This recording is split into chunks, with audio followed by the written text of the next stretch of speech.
आज हम सब ट्रांजिटिव तथा इंट्रांजिटिव वर्ब के बारे में जानेंगे। ट्रांजिटिव तथा इंट्रांजिटिव वर्ब में क्या अंतर है उसे समझेंगे। जैसे I am reading a book, इसमें रीडिंग एक ट्रांजिटिव वर्ब है, जबकि I am reading in the classroom, इसमें रीडिंग एक इंट्रांजिटिव वर्ब है। ऐसा क्यों है, इसे जानने के लिए आज हम सब ट्रांजिटिव तथा इंट्रांजिटिव वर्ब के बारे में डीपली अध्ययन करेंगे। तो चलिए शुरू करते हैं। तो चलिए सबसे पहले हम यह समझते हैं कि ट्रांजिटिव वर्ब क्या है। कहता है a transitive verb is a verb that requires an object to receive the action.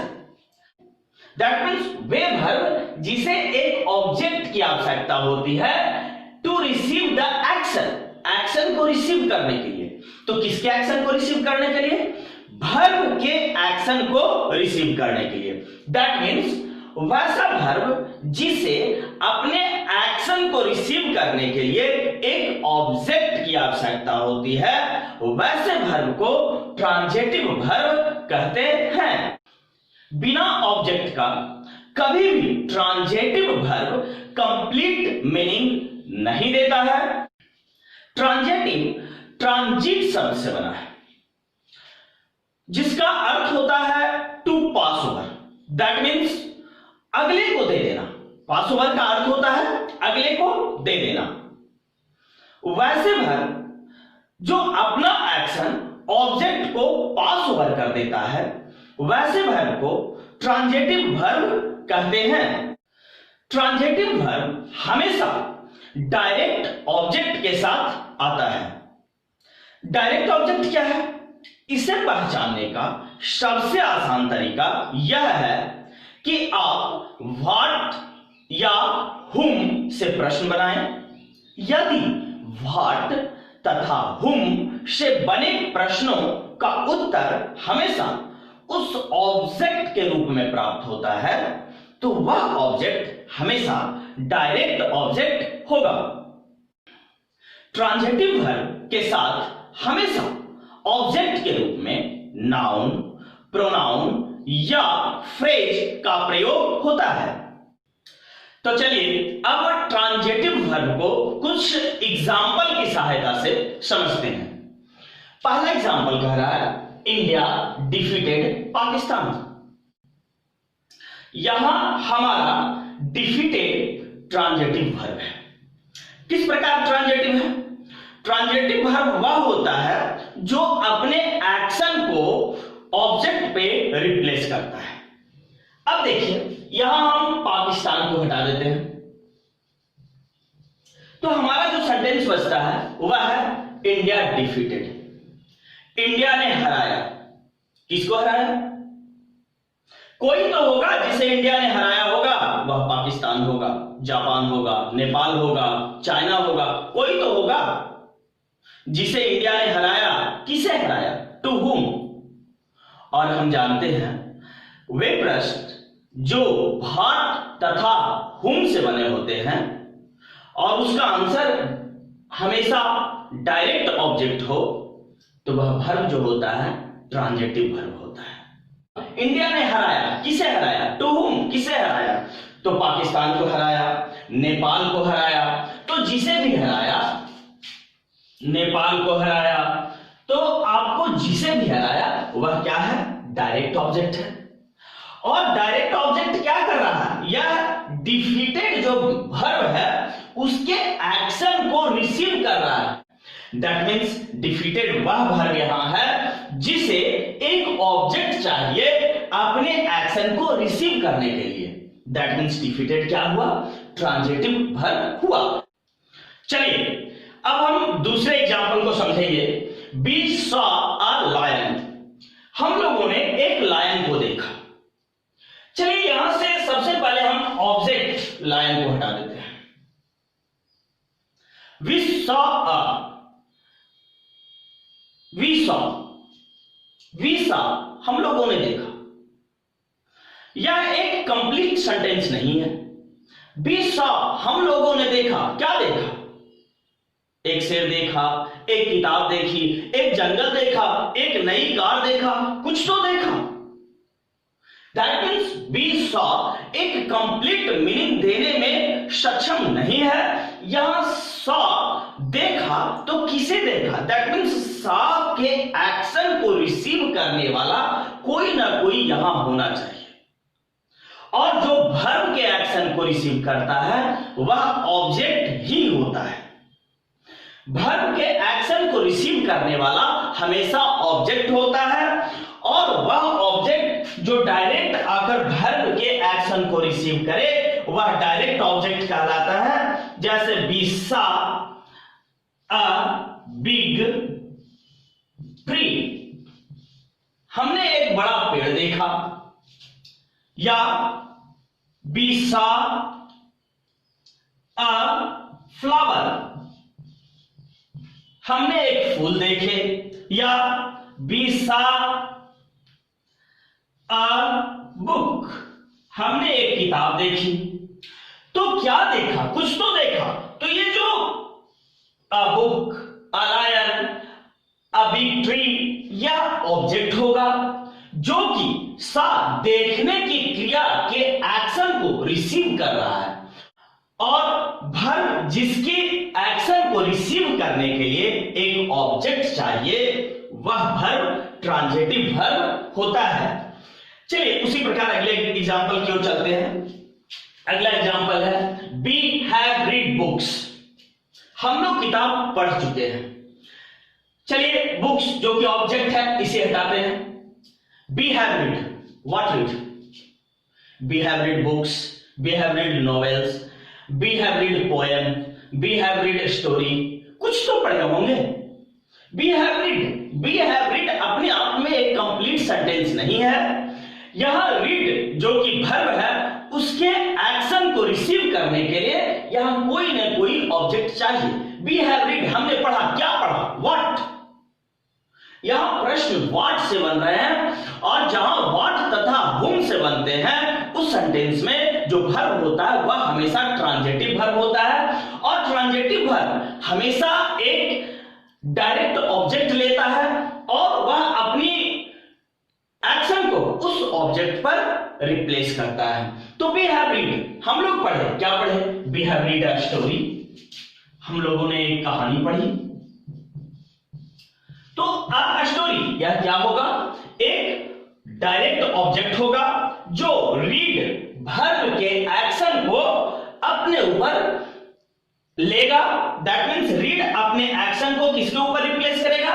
तो एक ऑब्जेक्ट जो कि यहां पे अ स्टोरी के रूप में है। तो रीड क्या होगा? यह एक ट्रांजिटिव वर्ब होगा। चलिए हमारा अगला जो एग्जांपल है वह ही इज प्लेइंग फुटबॉल है। दैट मीन्स वह फुटबॉल खेल रहा है। यहां प्लेइंग जो कि ट्रांजिटिव वर्ब है, और वह किस प्रकार ट्रांजिटिव है? तो क्रिया खेलने की हो रही है, और खेल रहा है तो क्या खेल रहा है? फुटबॉल खेल रहा है। दैट मीन्स प्लेइंग खेलने की क्रिया का एक्शन किस पर नजर आ रहा है? फुटबॉल पर नजर आ रहा है। इस प्रकार हम पाते हैं ट्रांजिटिव वर्ब वे वर्ब होते हैं जो हमेशा डायरेक्ट ऑब्जेक्ट के साथ आता है। तो यहां defeated, saw, read, playing, crossed ये सभी ट्रांजिटिव वर्ब हैं, क्योंकि इसके साथ नेपाल, अ book, a story, cricket, road ये सभी डायरेक्ट ऑब्जेक्ट हैं। तो चलिए अब हम लोग के सामने जो अगला प्रश्न है वह है इंट्रांजिटिव वर्ब क्या है? वे वर्ब जिसके एक्शन को रिसीव करने के लिए किसी ऑब्जेक्ट की आवश्यकता, किसी ऑब्जेक्ट की जरूरत नहीं होती है, वह वर्ब इंट्रांजिटिव वर्ब कहलाता है। चलिए इसे डेफिनेशन से समझते हैं। An intransitive verb is a verb that do not requires an object to receive the action. That means जिसे एक्शन को रिसीव करने के लिए ऑब्जेक्ट की आवश्यकता नहीं है वह वर्ब इंट्रांजिटिव वर्ब होगा। चलिए इसे कुछ एग्जाम्पल की सहायता से समझते हैं। एग्जाम्पल को समझने से पहले हम यह जान लें कि इंट्रांजिटिव वर्ब अपने साथ कभी कभी प्रीपोजिशनल फ्रेज को या एडवर्ब को लेकर आता है। पहला एग्जाम्पल कह रहा है शी इज स्लीपिंग, वह सो रही है। दैट मीन्स यह सेंटेंस अपने आप में ही कंप्लीट है, वह सो रही है। अब इसमें क्या आप जोड़िएगा, she is sleeping at night,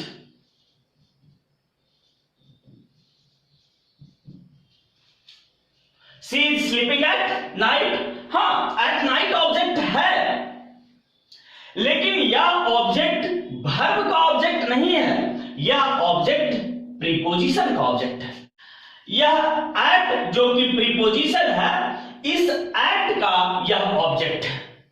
that means ऐसे ऑब्जेक्ट को प्रीपोजिशनल ऑब्जेक्ट कहेंगे, यह वर्बल ऑब्जेक्ट नहीं कहलाएगा।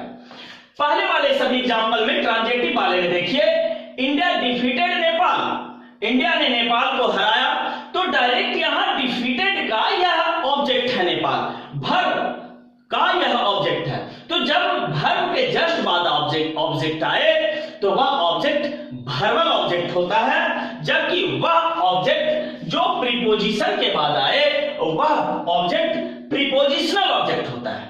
तो यह ऑब्जेक्ट यहां वर्ब का हुआ ही कहां?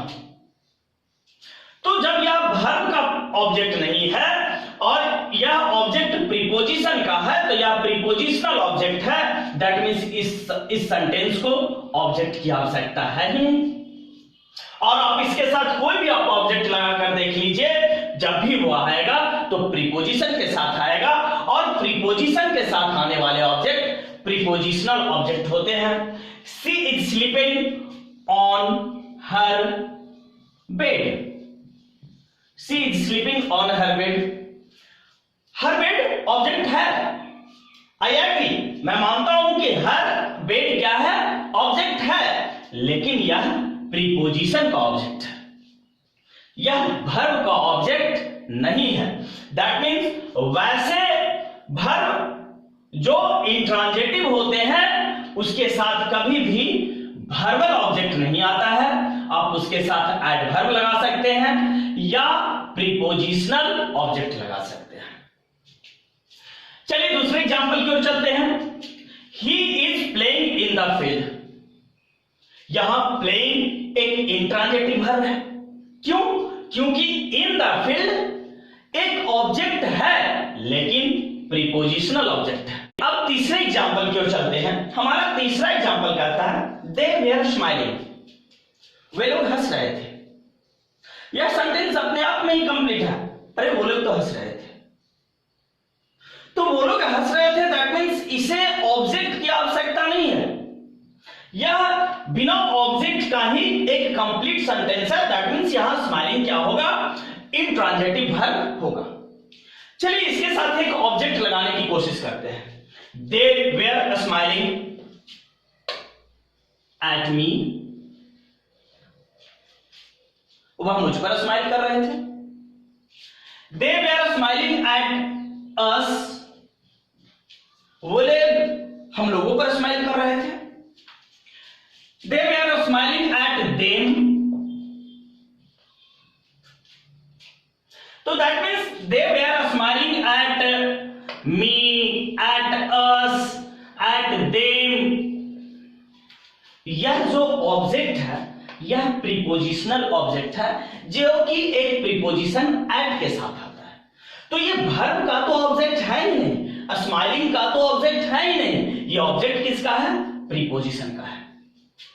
ऑब्जेक्ट के स्थान पे कौन कौन आ सकते हैं, या तो नाउन आ सकता है या प्रोनाउन आ सकता है। तो जब ऑब्जेक्ट के स्थान पे नाउन या प्रोनाउन आते हैं तो यहां मी, अस, दे क्या है, प्रोनाउन है जो कि ऑब्जेक्ट के स्थान पर आया है। लेकिन ये किसके साथ आ रहा है, प्रीपोजिशन के साथ आ रहा है, तो ये प्रीपोजिशनल ऑब्जेक्ट होगा। ऑब्जेक्ट दो प्रकार के होते हैं इस आधार पे, या तो प्रीपोजिशनल ऑब्जेक्ट होते हैं या वर्बल ऑब्जेक्ट होते हैं। ऑब्जेक्ट या तो प्रीपोजिशन के होते हैं या तो वर्ब के होते हैं। और यहां जो ये ऑब्जेक्ट है, ये प्रीपोजिशन के ऑब्जेक्ट है, और जब भी इस सेंटेंस में आपको ऑब्जेक्ट आएगा तो वह एक प्रीपोजिशन के साथ आएगा। चलिए इस सेंटेंस को थोड़ा सा और चेंज करते हैं। इस सेंटेंस में स्माइलिंग को हटाकर दे वेयर लाफिंग,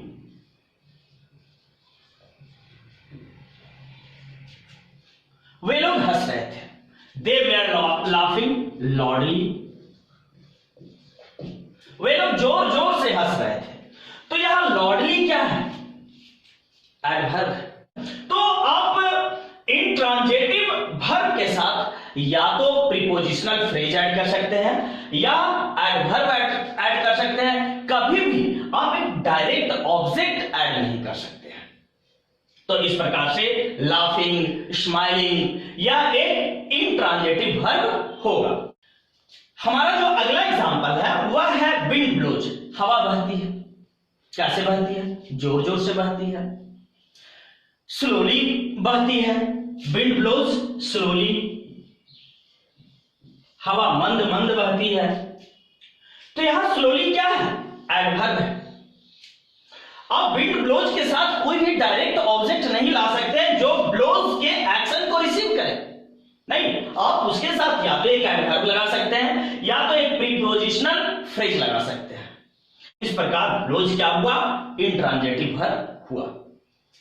चलिए अगले एग्जांपल को समझते हैं। द सन राइजेज, सूरज उगता है, पूरब में उगता है।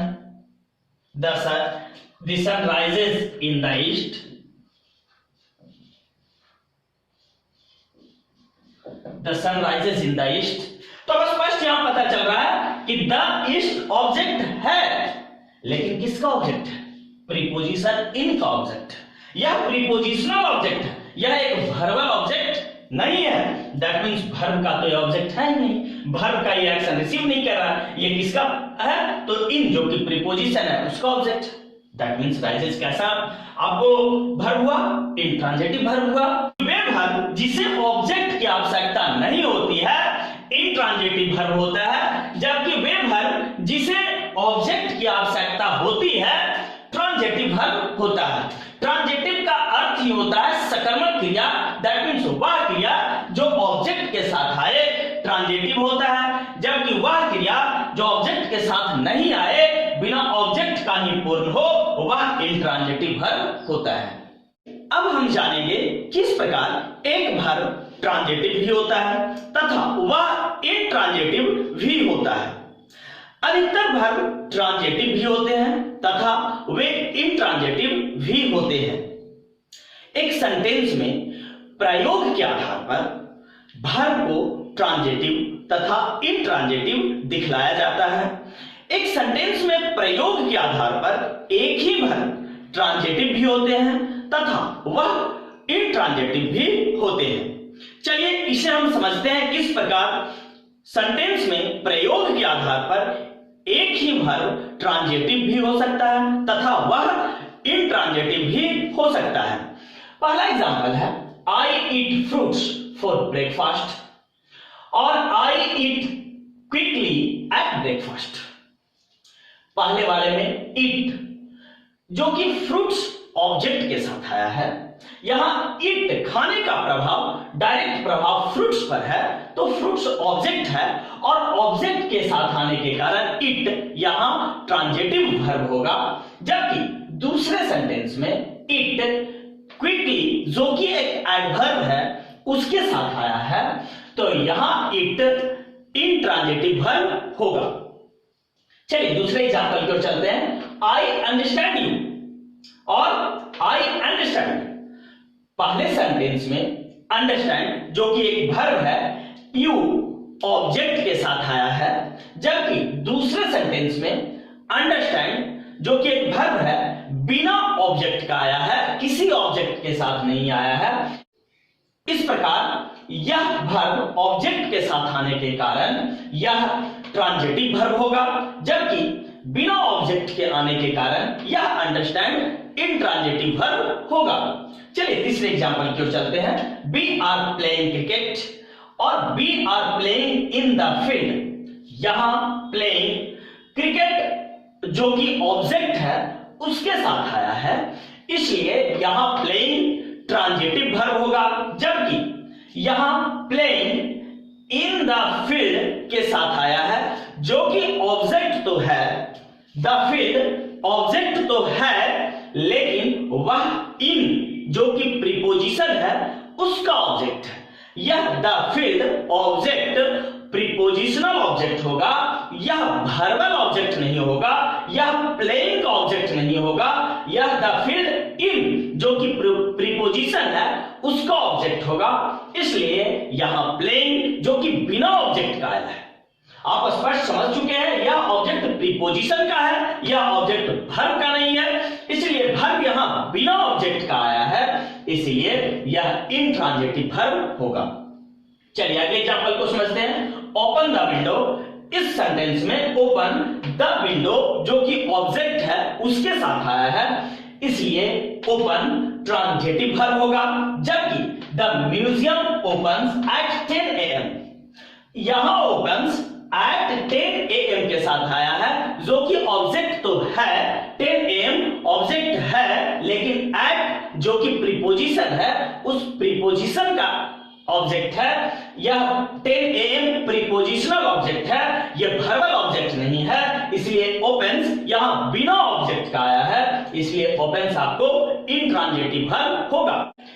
चलिए अगले एग्जांपल की ओर चलते हैं। ही प्लेज फुटबॉल और ही प्लेज स्पष्ट है, यहां प्लेज फुटबॉल जो कि ऑब्जेक्ट के साथ आया है, इसलिए यह ट्रांजिटिव वर्ब होगा, जबकि ही प्लेज यह बिना ऑब्जेक्ट का आया है, तो यहां प्लेज इंट्रांजिटिव वर्ब होगा। दे आर ईटिंग मैंगोज, यहां ईटिंग मैंगोज जो कि ऑब्जेक्ट है उसके साथ आया है, इसलिए ईटिंग ट्रांजिटिव वर्ब होगा, जबकि दे आर ईटिंग, यहां ईटिंग बिना किसी ऑब्जेक्ट के साथ आया है, यहां ऑब्जेक्ट का प्रयोग नहीं हुआ है, इसलिए ईटिंग इंट्रांजिटिव वर्ब होगा। चलिए अगले एग्जांपल की ओर चलते हैं। शी सिंग्स अ सॉन्ग, यहां सिंग्स अ सॉन्ग जो कि ऑब्जेक्ट है उसके साथ आया है, इसलिए सिंग्स एक ट्रांजिटिव वर्ब होगा, जबकि शी सिंग्स यह बिना किसी ऑब्जेक्ट का आया है, तो यहां सिंग्स इंट्रांजिटिव वर्ब होगा।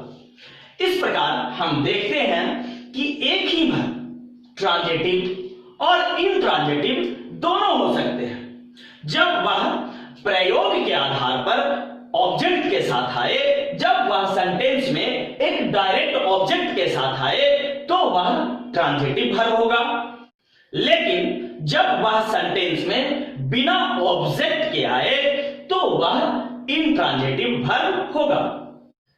यहां एग्जाम्पल नंबर 3 में हम पाते हैं आर तथा प्लेइंग दो वर्ब प्रयोग किए गए हैं। आर भी एक वर्ब है तथा प्लेइंग भी एक वर्ब है, तो क्या ये दोनों वर्ब ट्रांजिटिव या क्या ये दोनों वर्ब इंट्रांजिटिव होंगे? नहीं, ट्रांजिटिव तथा इंट्रांजिटिव हमेशा मेन वर्ब का होता है, कभी भी ट्रांजिटिव या इंट्रांजिटिव हेल्पिंग वर्ब का नहीं होता है। इस प्रकार ट्रांजिटिव या इंट्रांजिटिव बनाने का काम हम सिर्फ मेन वर्ब का करेंगे। दैट मींस इस सेंटेंस में आपका ट्रांजिटिव प्लेइंग या इंट्रांजिटिव भी प्लेइंग ही होगा। आई होप यह वीडियो आपको पसंद आया होगा। पसंद आए तो शेयर कीजिए, लाइक कीजिए तथा सब्सक्राइब करना ना भूलिए। Thank you.